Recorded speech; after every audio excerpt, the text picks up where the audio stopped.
السلام علیکم، آپ دیکھ رہے ہیں میرا کے M B T V international. ناظرین، پاکستان سے بہت ہی افسوسناک خبریں مل رہی ہیں۔ زیادہ تر یہ جو جڑاوالا اور اس کے گرد الماگ علاقے ہیں وہاں سے زیادہ، اور کراچی سے بیٹلا خبریں جو مل رہی ہیں۔ یہ خبر تھی جو ایک آدمی نے اپنے بچوں کو، فیملی کو اس لیے مار دیا کہ وہ اس سے خرچہ مانگتی تھی بیوی، ان کو زہر ملا کر کھانے میں 6 بچوں کو مار دیا۔ اللہ تعالیٰ ہمارے ملک کو آفتوں اور مصیبتوں سے بچائے۔ بہت ہی دکھ اور افسوس سے میں یہ خبر دے رہا ہوں کہ آدمی سے جب انٹرویو لیا گیا تو اس نے کہا کہ میں تنگ آ چکا تھا، ہر دن گھر کے خرچے سے میں یہ خرچہ پورا نہیں کر سکتا تھا، اس لیے میں نے اپنے بیوی بچوں کو مار دیا۔ پھر کراچی کی یہ خبر تھی کہ بیٹے نے باپ باپ کی ٹانگیں پکڑ کر اس کو مار دیا، گلا دبا کر۔ ایک نے ٹانگیں پکڑی اور دوسرے نے پھر اس کو آگ لگا کر اس کو جلا دیا، اور کہا گیا، شور ڈال دیا بیوی نے کہ میرے گھر میں آگ لگ گئی ہے، بچاؤ بچاؤ، اور بعد میں قصوروار خود نکلی۔ ایک بیٹے کو کہا کہ تم ٹانگیں پکڑ کر رکھو خود، اور دوسرے بیٹے نے گردن اور چہرے کو پکڑ کر اس کو آدمی کو، 60-65 سال کے آدمی کو مار دیا۔ پھر پچھلے ہفتے ایک خبر تھی کہ جڑوالا کے علاقے کا ہی خبر تھا کہ باپ نے بیٹے کے ساتھ مل کر اپنی بیٹی کو مار دیا۔ بیٹے کو کہا کہ اسے مار دو، اس نے رسی سے یا کسی سنگل سے کیسے وہ اس کا گلا دبا رہا تھا، اور جان نکالنا اتنا آسان نہیں ہے ناظرین، میرے پیارے ناظرین۔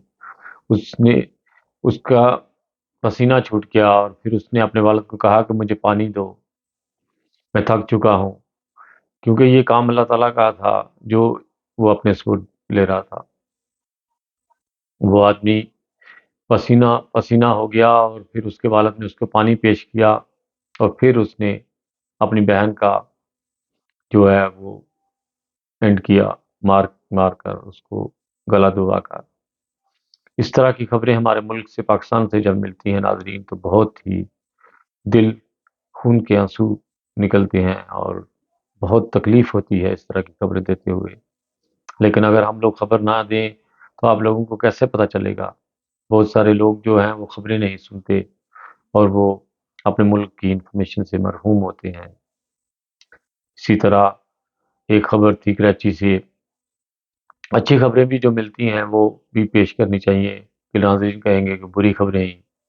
روزے داروں کے روزے کھلانے کے لیے لائنیں لگائی جاتی ہیں، پھر ان کو اچھے اچھے کھانے پیش کیے جاتے ہیں، اور بریانی، پلاؤ اور سلاد، اور پھر کولا، فینٹا، اسپرائٹ، اس طرح کی چیزیں پینے کے لیے، اور بہت عزت کے ساتھ ان لوگوں کو کھانا پیش کیا جاتا ہے، اور سحری کے ٹائم بھی، روزے کے ٹائم، اور ساتھ کھجوریں بھی پیش کی جاتی ہیں۔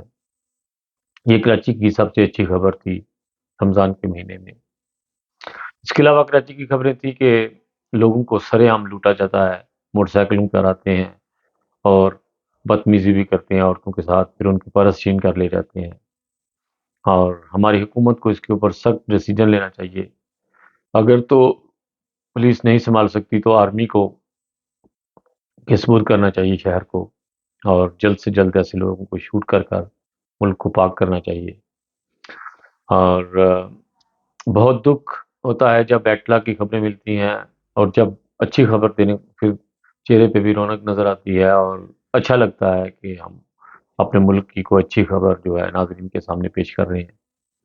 تو بہت ہی دکھ اور رنج ہوتا ہے جب ہم تکلیف دہ خبریں دیتے ہیں، اور اسی طرح ٹک ٹاک اور ٹویٹر، فیس بک کے اوپر بعض لوگوں نے نظمیں لگائی ہوتی ہیں، بعض لوگوں نے گانے لگائے ہوتے ہیں، تو وہ بھی اپنا کام دکھا رہے ہوتے ہیں، وہ بھی جو نظمیں لگاتے ہیں وہ بھی اپنا کام دکھا رہے ہوتے ہیں، اور جو نظمیں لگاتے ہیں یا تلاوت لگاتے ہیں وہ اللہ تعالیٰ کو بھی خوش کر لیتے ہیں، اور یہ صرف دنیا داری کے لیے کرتے ہیں جو لوگ گانے ڈانس لگاتے ہیں۔ اس لیے ہمیشہ اچھی چیزیں شیئر کرنی چاہیے، جس سے انسان جو ہے خوش ہو، اگلا دیکھنے والا بھی دعائیں دے۔ بہت ساری ڈھیروں دعاؤں کے ساتھ خالد بٹی کو یاد کیجیے گا، اور سبسکرائب کرنا مت بھولیے گا، اور لائک اور شیئر کمنٹس باکس میں ضرور دیجیے گا کہ آپ لوگوں کو میری ویڈیو کیسی لگی۔ انسانیت زندہ باد۔ اپنا بہت خیال رکھیے گا۔ اوکے جی، خدا حافظ۔